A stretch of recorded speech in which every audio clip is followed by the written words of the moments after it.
Bem, essa paraxá, né, essa porção que nós estaremos estudando hoje, como eu disse, é a primeira porção do livro de Números. O nome dessa porção é Bemidbar. Bemidbar significa no deserto. E dentro da Bíblia hebraica, Bemidbar é o nome também do livro de Números que nós temos aqui, né? Só que quando a Bíblia hebraica ela foi traduzida para a língua grega, né, dando origem assim à Bíblia da Septuaginta, eles não mantiveram o nome original. Eles preferiram colocar o nome deste livro de Números, principalmente porque o início deste livro ele vem falar de uma contagem, né? Uma contagem de todo o povo de Deus que havia saído do Egito, né? Vem falar de uma divisão muito bem organizada, que o Eterno ordenou a Moisés e Arão que fizessem daquele povo, separando tribos, separando famílias, separando os cabeças, né, as lideranças, os roches de cada família, de cada tribo, estabelecendo o exército de cada tribo e organizando os acampamentos dessas tribos em volta ao tabernáculo, né? É uma parte muito interessante porque nos mostra que o nosso Deus, ele é um Deus que gosta de organização. Ele é um Deus até mesmo sistemático, né? Se nós formos observar como ele vai trabalhando, como ele vai operando nos primeiros capítulos de Números, né? E este livro de Números que fala, né, do período em que o povo de Israel, após ter saído do Egito, peregrinou pelo deserto. Essa peregrinação, este período de caminhada deles no deserto, é um dos momentos, aliás, é realmente o momento onde o povo de Deus mais experimentou a sua graça. Apesar de que muitos entendem que a graça do Eterno é uma novidade do Novo Testamento, a palavra chesed, que significa graça, ela aparece por diversas vezes no Antigo Testamento. Mas as nossas Bíblias, que foram traduzidas para o português, acabaram modificando, né? Acabaram traduzindo essa palavra hebraica como misericórdia ou benevolência. Então, se vocês forem ler a Bíblia de vocês aí, vocês não vão encontrar a palavra graça no Antigo Testamento. O livro de Salmos é onde essa palavra chesed aparece mais vezes. Davi, ele não somente vivenciou, mas ele conheceu esta graça de Deus, né? E hoje nós estamos vivenciando um momento onde a maior graça de Deus, ela nos foi concedida, né? Que é o próprio Senhor Jesus. Então, esse período do deserto, né, ele vai falar dessa peregrinação do povo de Israel rumo a Canaã, a terra prometida, a terra que emana leite e mel. E, num primeiro momento, quando o povo de Deus chega a Canaã, eu estou fazendo um rápido resumo aqui para entrar no que eu quero entrar, tá? O que acontece? Deus, de cada tribo, ele separa um espia, né, um espião, um observador, que adentraria em Canaã para investigar aquela terra, né? E esses espias, ao retornarem, 10 deles vêm com um testemunho negativo, né? Um testemunho onde Deus pôde observar que aquele povo ainda não estava pronto para usufruir das suas promessas.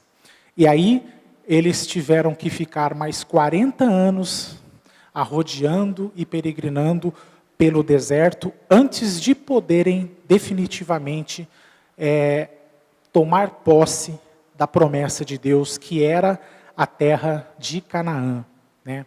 Lembrando que a terra de Canaã hoje é o próprio país de Israel, né? Então,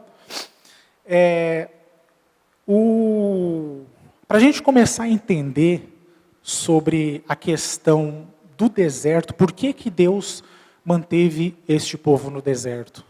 Ele observou algumas questões naquele povo, e ele não poderia permitir aquele povo entrar em Canaã, porque Deus percebeu, primeiro, apesar de todos os milagres que eles já haviam vivenciado até aquele momento, todos os livramentos de Deus com as 10 pragas no Egito, a abertura do Mar Vermelho para que eles pudessem passar em segurança,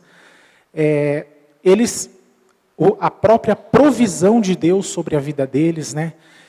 Eles não foram capazes de se libertar da mentalidade escrava que eles ainda possuíam. Eram um povo medroso, era um povo covarde, era um povo cheio de inseguranças, eles não conseguiam se ver como vencedores, eles não conseguiam se ver como donos de uma grande promessa que Deus já havia estabelecido sobre a vida deles. E aí Deus precisou fazer o quê? Conduzi-los ao deserto. Conduzi-los ao deserto para que ele pudesse começar a forjar a vida destes homens. No Egito, Deus, através de Moisés, libertou este povo da escravidão. E agora, no período do deserto, Deus vai preparar e capacitar este povo para que eles possam ser livres para servi-lo, livres para se tornarem instrumentos de justiça nas mãos do Senhor e para andarem em boas obras. Então, o Eterno, ele precisa fazer um trabalho, precisa fazer um trabalhar neste povo, para que esse povo pudesse, de fato, tomar posse da bênção de Deus. Se eles entrassem na condição em que eles estavam ali em Canaã, se Deus tivesse permitido isso, Deus sabia que eles seriam destruídos, que eles seriam desbarateados por aquele povo e por aquela nação que ainda habitava naquela terra. Então, Deus decidiu preparar este povo. Deus decidiu conduzi-los ao deserto. E nós temos que entender, né? O deserto, ele vai acontecer na vida de todos nós. E nós temos que olhar para o deserto de uma maneira diferente. Muitas vezes nós vemos o deserto, né? Esse período de deserto em nossas vidas. Todos nós, se já não passamos, estamos vivenciando algum tipo de deserto hoje. Pode ser um deserto relacionado à nossa vida financeira, à nossa saúde, à nossa vida sentimental, à nossa vida familiar.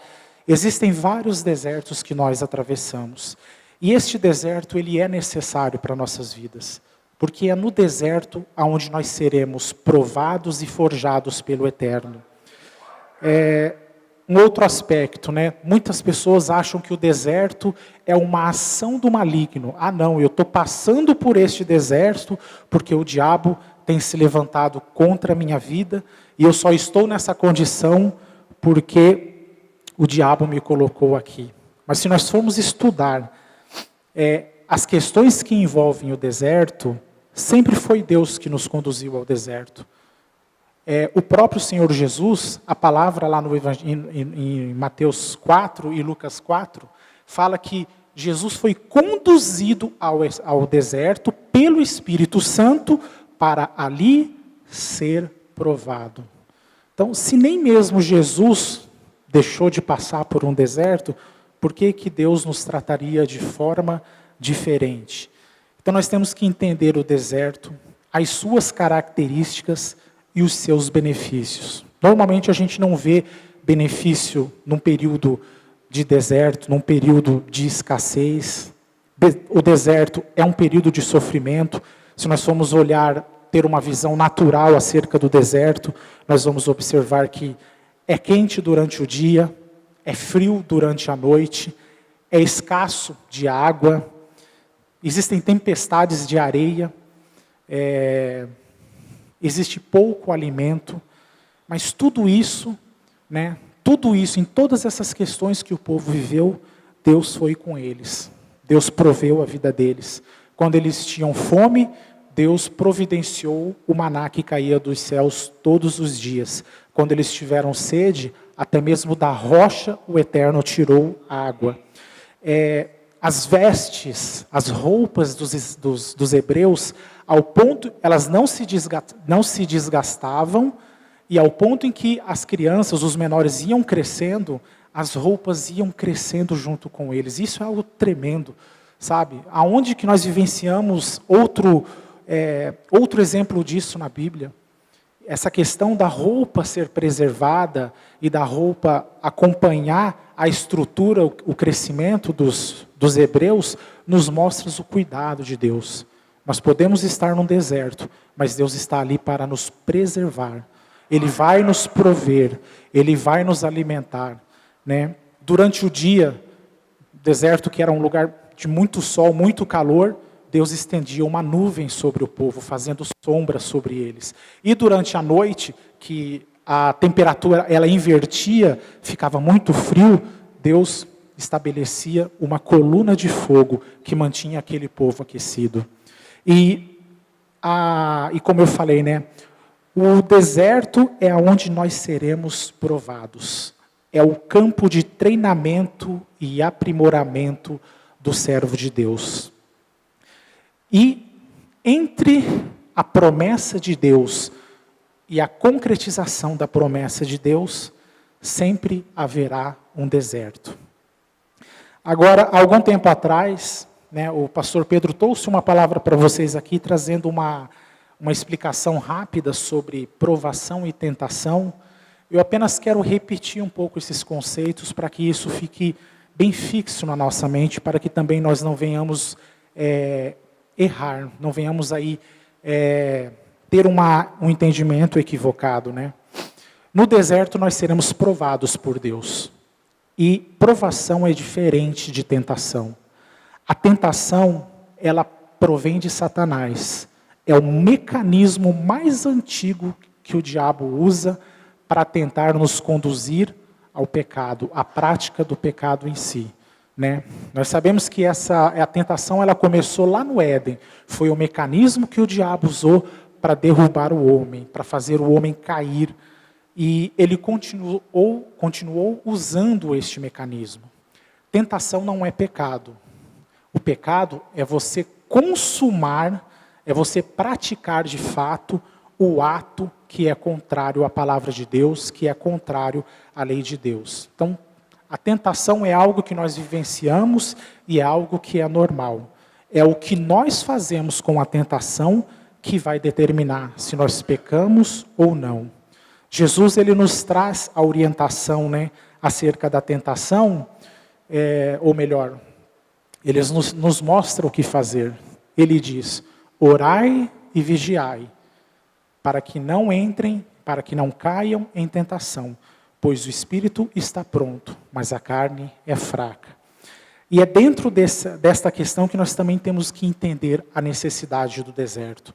Quando nós nascemos de novo, quando cada um de vocês nasceu de novo, a obra que Jesus operou, a obra que o Espírito de Deus operou na vida de cada um de vocês, foi o quê?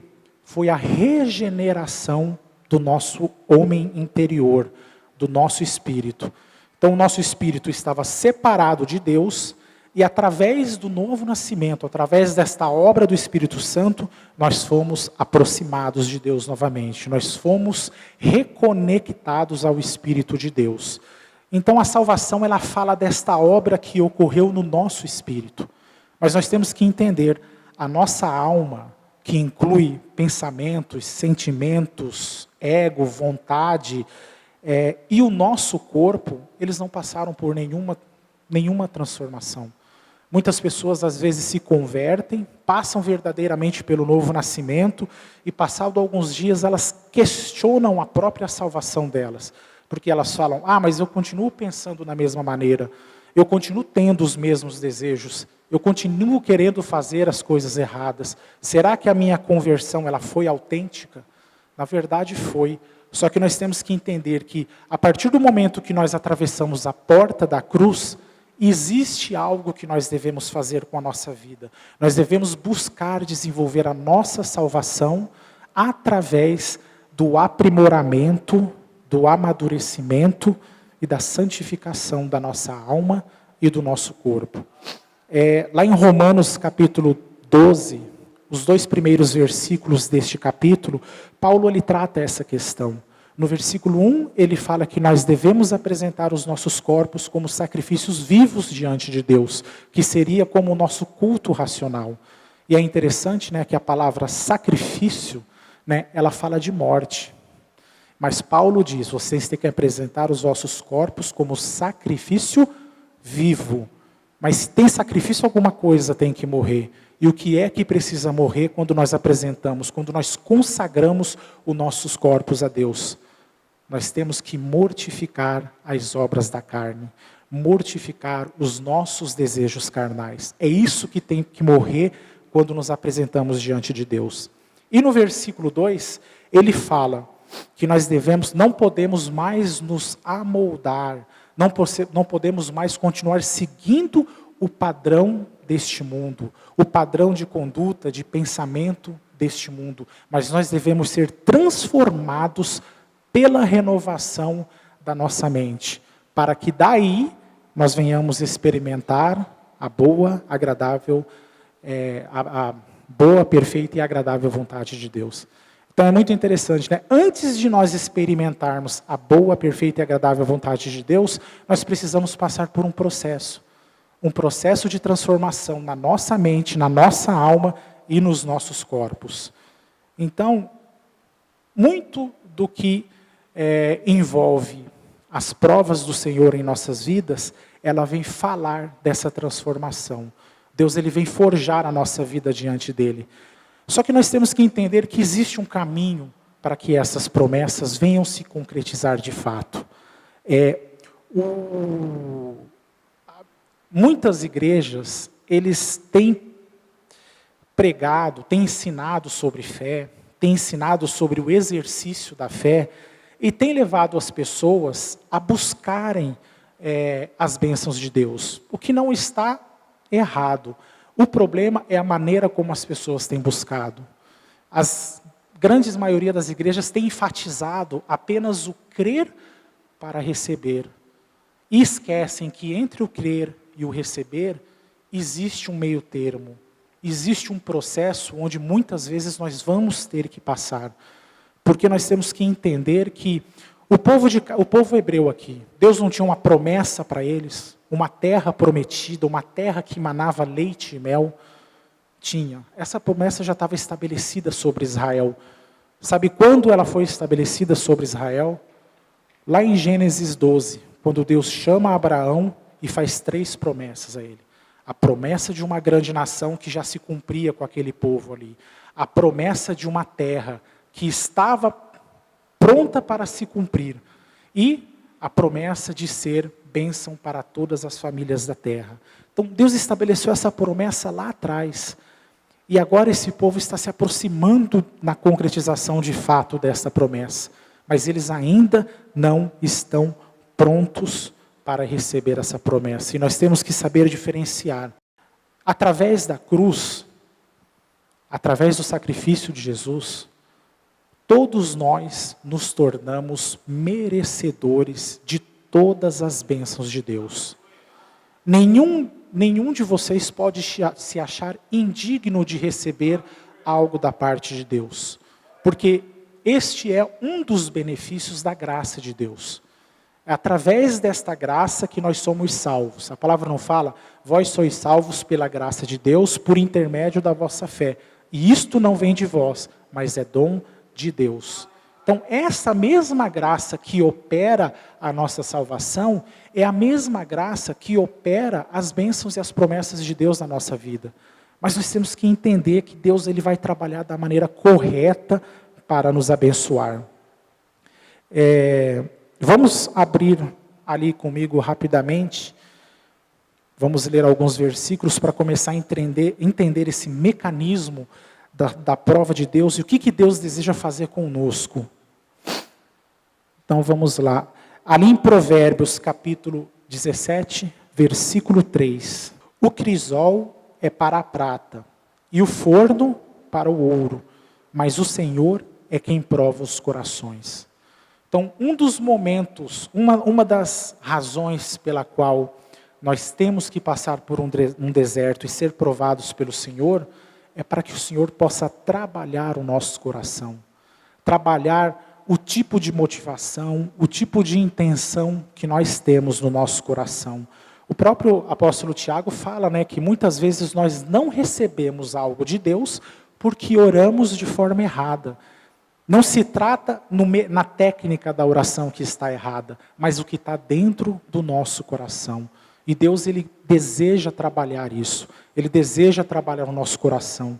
Porque muitas vezes nós estamos buscando as bênçãos de Deus, que estão prometidas na palavra de Deus, mas a intenção do nosso coração está errada.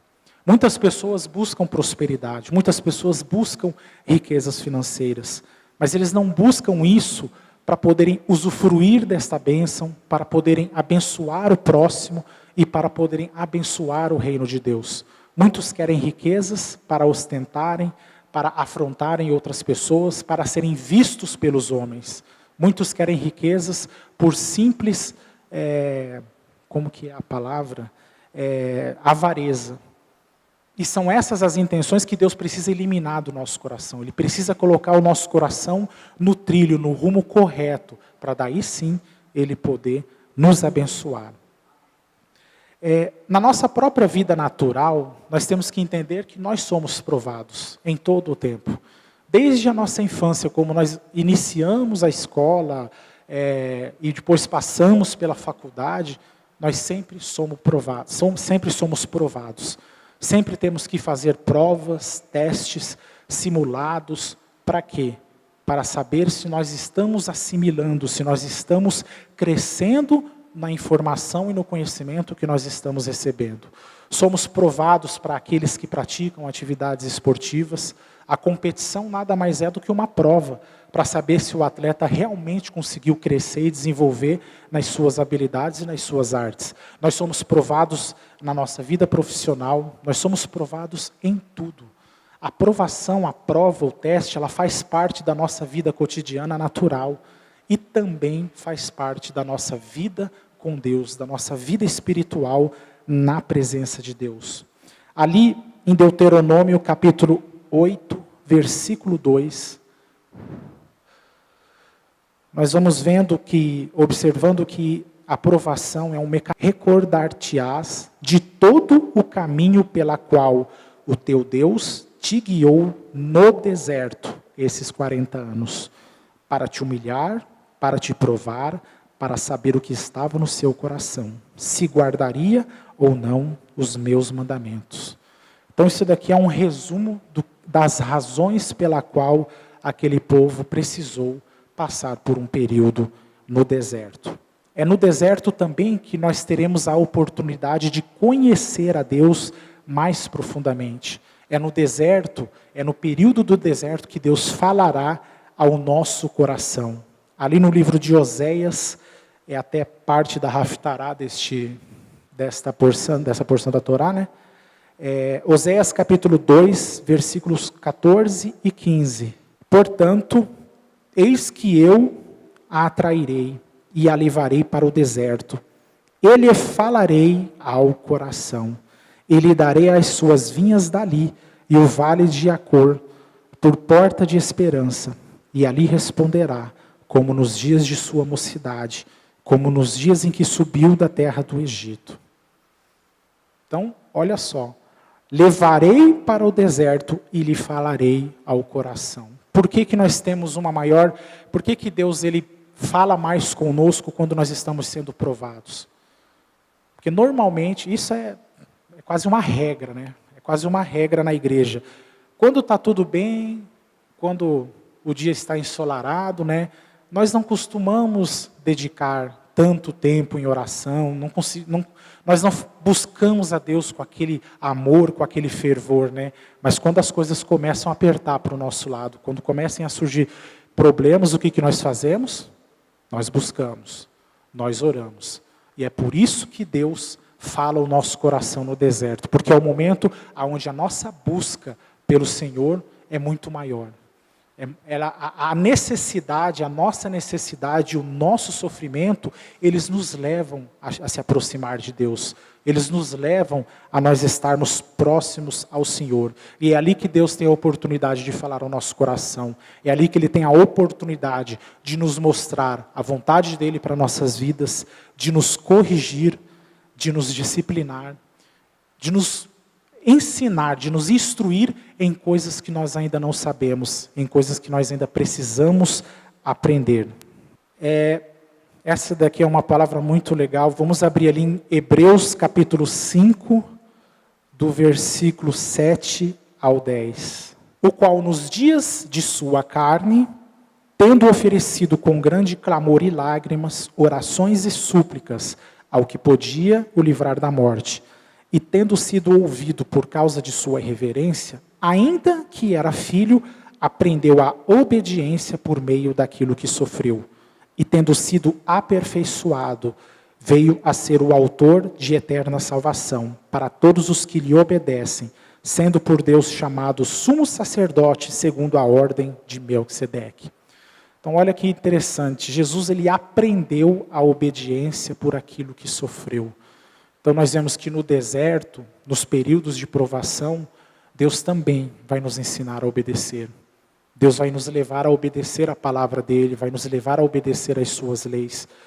Porque aqui, o mesmo mecanismo que foi usado com Cristo, né, ele aprendeu a obediência por meio daquilo que sofreu. Deus não irá fazer diferente conosco. Né? Muitas pessoas falam, Jesus sofreu na cruz para que eu não tenha que sofrer, né? Tremendo engano, gente. Jesus ele fez uma obra na cruz que nenhum de nós poderia fazer. O que ele fez lá, nenhum homem poderia fazer. Mas ele nos deixou o exemplo e o caminho que nós devemos seguir. Então, o deserto, ele vem também para nos ensinar a obedecer. Né? Não seria necessário se nós fôssemos prontos a ouvir a palavra de Deus. Né? Mas nós temos aí essa teimosia na nossa natureza, na nossa característica, né? E muitas vezes demoramos, né, para realmente colocar em prática aquilo que Deus tem nos ensinado. Então, gente, a aprovação ela tem esses diversos aspectos, colaborar com a nossa maturidade, com o nosso crescimento, com a nossa santidade, mas também são nas provações aonde a nossa fé ela é forjada. A palavra de Deus em Romanos capítulo 10, versículo 17, ela nos ensina que a fé, ela vem por ouvir e ouvir a palavra de Deus. Ou seja, a palavra de Deus é o fato gerador da nossa fé. Então, se você deseja fé, se você deseja adquirir mais fé, leia a Bíblia, leia a palavra de Deus. E como funciona esse mecanismo? Imaginem uma pessoa que não tenha conhecimento da palavra de Deus. E aí ela vai a uma igreja, ouve a mensagem do Evangelho, se converte e começa a frequentar aquela igreja. E essa pessoa, ela padece de uma enfermidade. E aí um dia, ela folheando a Bíblia, ou ouvindo a ministração de um pastor, ela descobre que Jesus, ele tomou sobre si todas as nossas enfermidades e carregou sobre si todas as nossas dores e que pelas suas feridas nós somos curados. Aquela palavra, quando essa pessoa entende essa palavra vai gerar uma fé no coração dela. Até ali, ela achava que ela deveria lidar com essa enfermidade, sempre está indo em médicos, dependendo de remédios, de medicamentos, mas agora ela vê uma outra dimensão, ela vê uma outra questão. Espera aí, Jesus morreu por mim e Ele já me curou. A palavra fala, pelas suas pisaduras, que significa o quê? Por toda tortura, toda a aflição física que Jesus sofreu naquela cruz, nós somos curados por causa daquilo. Todas as enfermidades, doenças, deficiências foram depositadas naquelas feridas. Né? E algo que eu aprendi a mudar até mesmo a minha maneira de falar sobre enfermidade, porque eu mesmo tenho buscado da parte do Senhor uma manifestação de cura. Mas hoje eu entendi algo muito diferente. Eu não tenho nenhuma doença. Todo mundo que nasceu de novo está curado. Porque nós temos que entender que nós somos um ser espiritual. O homem interior, o nosso espírito, é a nossa verdadeira essência. Esse espírito estava assim doente, quando ele estava separado de Deus e adormecido em trevas. Esse espírito estava doente. Quando nós recebemos a Cristo, esse espírito foi regenerado, foi reconectado a Deus, e agora estamos andando em novidade de vida. Quando nós estamos padecendo, estamos sofrendo por causa de uma enfermidade, não somos nós que estamos doentes, é o nosso corpo. E se a gente não souber diferenciar essa questão, porque hoje a gente costuma olhar, a gente olha para o nosso corpo e acha que este corpo somos nós. O que é o corpo, igreja? Primeiro, é o receptáculo do nosso espírito e da nossa alma. Quando nós nascemos de novo, esse receptáculo se transformou em templo, porque Deus, através do Espírito Santo, veio habitar dentro de nós. Então, quando nós buscamos em Deus uma manifestação de cura, é para os nossos corpos. Então, nós temos que começar a mudar o nosso linguajar. Você é curado, você é plenamente restaurado, mas o teu corpo sim pode estar padecendo de alguma enfermidade. E hoje você tem fé para combater essas enfermidades no seu corpo. Amém? A questão da fé é algo muito interessante, né? Deus ministrou muito a minha vida. É um assunto que eu sempre busquei estudar. Sempre busquei querer saber sobre a fé. E foram anos estudando sobre fé. Só que eu só aprendi os verdadeiros pontos de importância da fé praticamente nos últimos meses. O livro de Hebreus, capítulo 11, ele normalmente é chamado pelos pregadores do movimento da fé como o livro da fé, porque é onde a palavra fé, né, a palavra pistes, do grego que significa fé, confiança, obediência, mais aparece na Bíblia. E aí eles falam, não, o capítulo 11 é o livro da fé, né? E eu sempre andei nesse tipo de entendimento. E ali é onde a gente aprende a exercer a nossa fé para crer e receber as promessas de Deus, né? E desde que a gente começou a andar nessa visão de restauração, a estudar o Antigo Testamento, a estudar a Torá, os profetas, né? Deus tem me mostrado algo muito diferente. Deus me mostrou a ver o livro de Hebreus como algo diferente. No final do capítulo 10, o autor de Hebreus, ele fala que o justo viverá pela fé. E aí depois ele começa o capítulo 11. Só que se nós temos que entender como foi escrito o livro de Hebreus. Ele não foi escrito em capítulos e dividido em versículos. Era um rolo inteiro. Então, o assunto que o autor começa ali, ele depois, o que acontece? Ele começa a destrinchar aquele assunto, tentando nos ensinar o que é a vida pela fé. E muitos confundem a vida pela fé com o exercício da fé. O exercer a nossa fé é você sim, crer para receber. Agora, a vida pela fé é outra coisa. A vida pela fé, ela engloba toda a nossa vida diante de Deus. E se você for estudar o livro de Hebreus ali, o capítulo 11 do livro de Hebreus, ele vai começar com a definição da fé e vai começar a nos mostrar, a trazer ali o conhecimento de vários autores, de vários personagens do Antigo Testamento, que são chamados heróis da fé. E nós vamos observar ali que não acontece como a gente espera. Vocês vão perceber que ele não vai citar homens que receberam uma promessa de Deus, mas ele vai começar a citar a vida destes homens. Ele começa com Abel. Primeiro herói da fé citado pelo autor de Hebreus é Abel. E ele conta a história de Caim e Abel. Para nós entendermos o que ele quer dizer, nós precisamos voltar lá atrás. Nós temos que estudar a história de Abel e Caim. E qual que é a grande questão? Em cada herói da fé, ele nos chama a atenção por uma característica e uma virtude desses homens. E não somente a fé.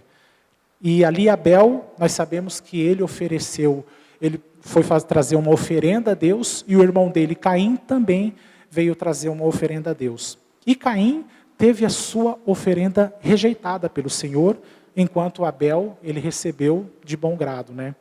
E isso despertou em Caim uma ira, despertou em Caim ali um sentimento ruim em relação ao teu irmão, que mesmo tendo sido advertido pelo Eterno, ele acabou por cometer o assassinato do seu irmão. Mas qual é a característica de Abel?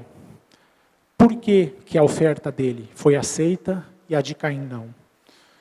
Não se trata sobre o conteúdo da oferta. Abel ofereceu animais sacrificados e Caim ofereceu os frutos que ele havia colhido. Não se trata da qualidade, não se trata do aspecto, do objeto da oferta. Deus só aceitou a oferta de Abel por causa do coração dele. O coração de Abel tinha a intenção de agradar a Deus. Caim tinha a intenção de competir com Abel. Ele queria competir, ele queria que a oferta dele fosse melhor do que a oferta de Abel. Então, o primeiro herói da fé não vai falar de alguém, porque ele ofereceu a oferta dele e depois morreu. Depois foi morto pelo próprio irmão. Mas nós aprendemos um pouco dessas características. E no decorrer do capítulo 11, o autor de Hebreus vai trabalhando cada personagem. Nós vemos sim alguns exemplos de pessoas que exerceram a sua fé e receberam uma promessa de Deus. Mas a grande maioria fala do quê? Do tipo de vida que esses homens tiveram na presença de Deus. Uma vida de temor, uma vida de obediência, uma vida reta, uma vida justa. Então, a vida pela fé, ela não fala unicamente do crer para receber. Ela fala da nossa vida diante de Deus, ela engloba todas as coisas. É a nossa maturidade, a nossa santidade, é a nossa conduta perante Deus. Isso é viver pela fé. E isso é realmente agradar a Deus. O exercício da fé é um aspecto, é uma atribuição dentro da nossa vida com fé.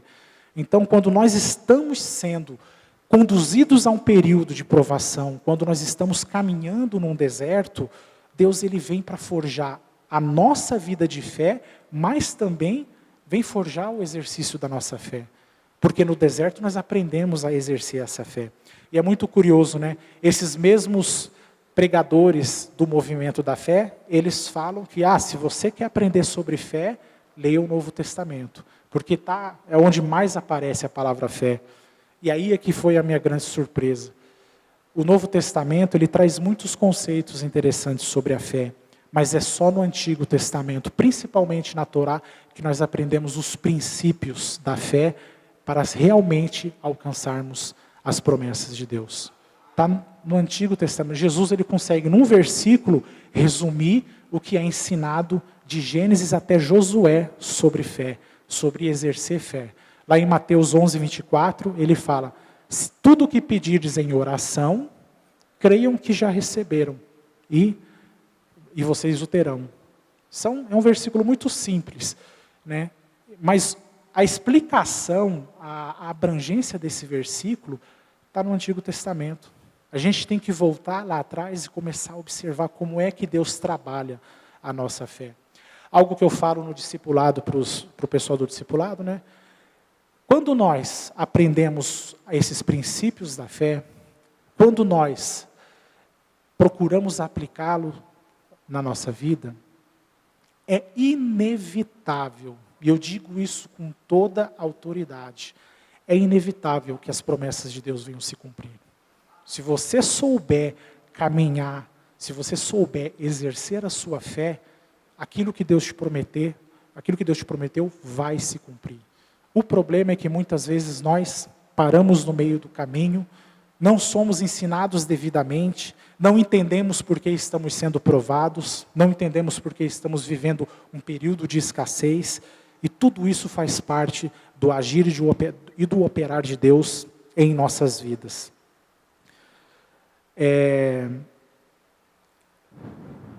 Vamos abrir ali em Efésios, capítulo 1, versículo 3 ao 6.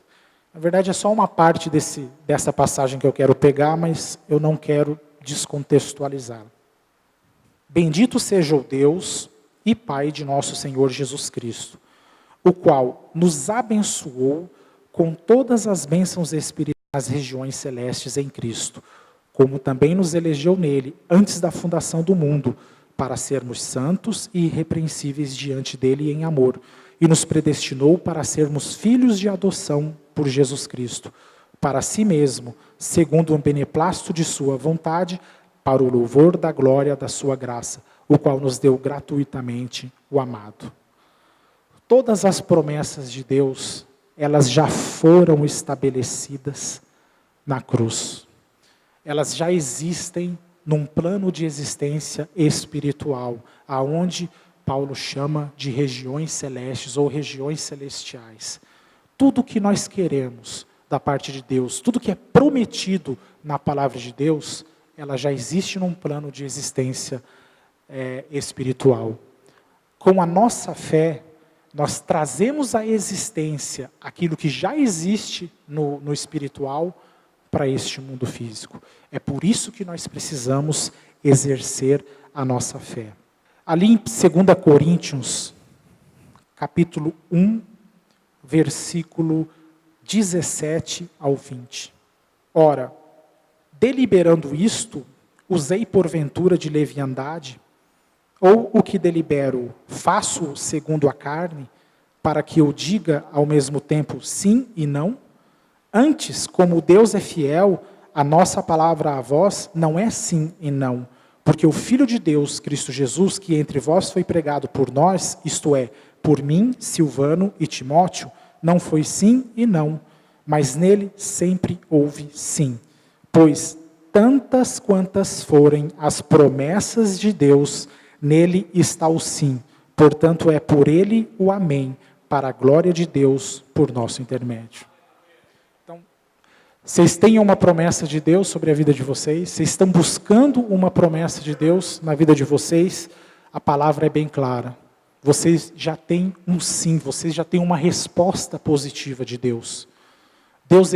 Nós temos que entender por que Jesus fala, tudo o que pedirdes em oração, primeiro, você tem que orar. Você tem que buscar Deus. Aí ele fala, creiam que já receberam. A palavra não está no presente, ela está no passado. Apesar de algumas traduções traduzir ela no presente. Já receberam. Como assim nós já recebemos? A promessa já está estabelecida. Quando você ora, quando você exerce a sua fé, aquela promessa, ela passa a estar sobre a tua vida. E aí Jesus continua, e tê-lo-eis. Você já percebeu que ele fala, recebereis primeiro, para depois ter. Por quê?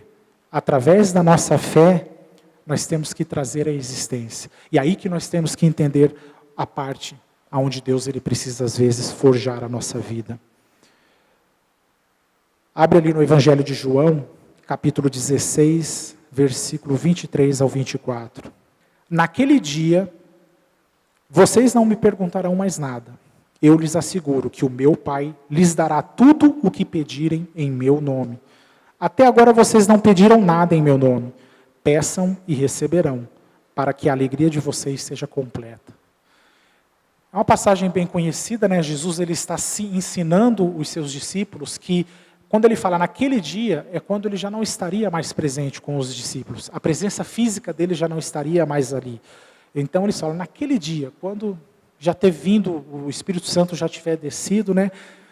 Tudo que vocês pedirem ao Pai em meu nome, vocês receberão. Mas é interessante o final do versículo, para que a alegria de vocês seja completa. A intenção de Deus nos abençoar é para o quê? Completar a nossa alegria, é para nos trazer alegria, é para nos trazer gozo, é para nos trazer satisfação. E aí que entra uma questão importante. Muitas vezes nós estamos buscando uma promessa de Deus e nós não estamos aptos para receber essa promessa. Nós temos que entender, ser merecedor é diferente de ser apto. Todos nós somos merecedores das promessas de Deus em Cristo. Isso tem que ficar muito bem definido. Mas nem sempre nós temos maturidade suficiente para poder administrar algo que Deus quer trazer nas nossas mãos. Porque se nós recebermos algo antes do tempo, talvez isso não venha a ser algo, uma alegria para nossas vidas. Pode ser tormento. Então Deus ele vai nos abençoar no tempo certo, quando nós estivermos preparados, quando Ele tiver forjado em nós aquilo que Ele deseja.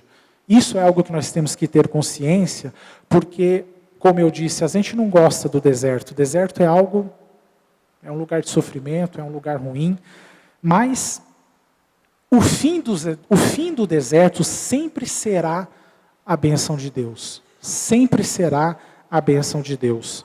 Mas às vezes é necessário que nós sejamos disciplinados, que nós passamos por um período não muito agradável, é claro, de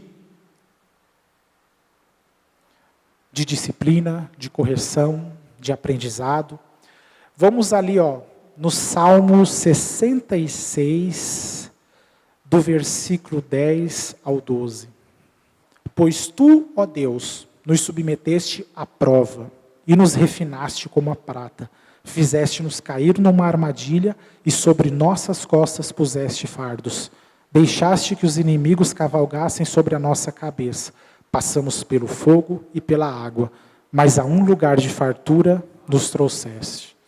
Então, o resultado final do seu período de provação, do seu deserto, é as bênçãos de Deus.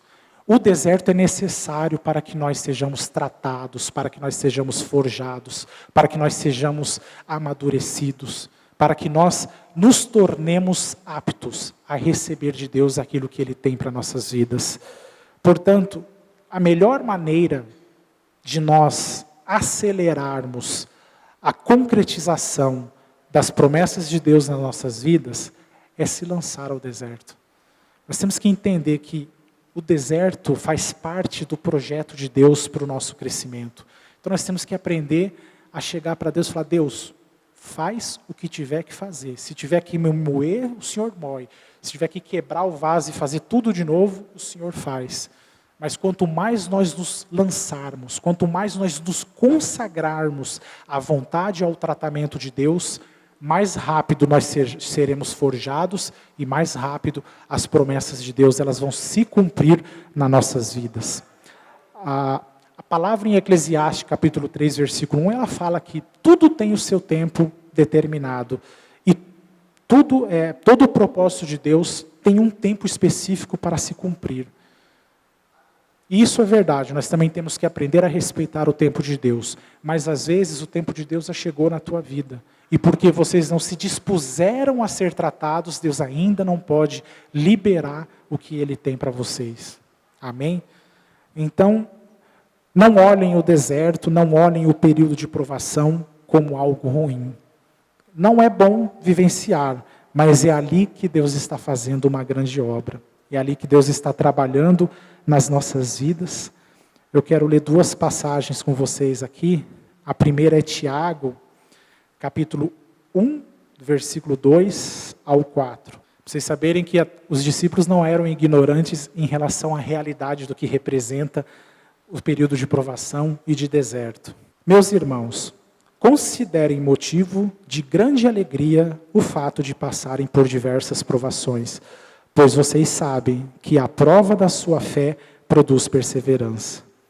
E ali em 1 Pedro, primeira carta de Pedro, capítulo 1, do versículo 6 ao 7. 6 e 7. Nisso vocês exultem, ainda que agora, por um pouco tempo, devam ser entristecidos por todo tipo de provação. Assim acontece para que fique comprovada que a fé que vocês têm, muito mais valiosa do que o ouro que perece, mesmo que refinada pelo fogo, é genuína e resultará em louvor, glória e honra quando Jesus Cristo for revelado. Amém? Então, os discípulos, os apóstolos, eles reconheciam a necessidade de nós sermos provados, de nós passarmos por um deserto, mas eles tentam nos ensinar, vejam isso como um motivo de alegria. Vejam isso como, quando nós somos disciplinados, a palavra fala que Deus disciplina a quem ama. Então, se nós estamos num período de provação, num período de disciplina, nós estamos experimentando o amor do Pai. Ele não faz isso porque não gosta de nós, porque quer o nosso mal. Ao contrário, porque Ele nos ama, Ele vai nos disciplinar. Porque Ele sabe que se Ele conseguir nos disciplinar, se Ele conseguir ajustar a nossa alma, ajustar a nossa vida à palavra dEle, mais rápido Ele poderá estender as suas mãos e derramar as bênçãos dEle para nós. Amém?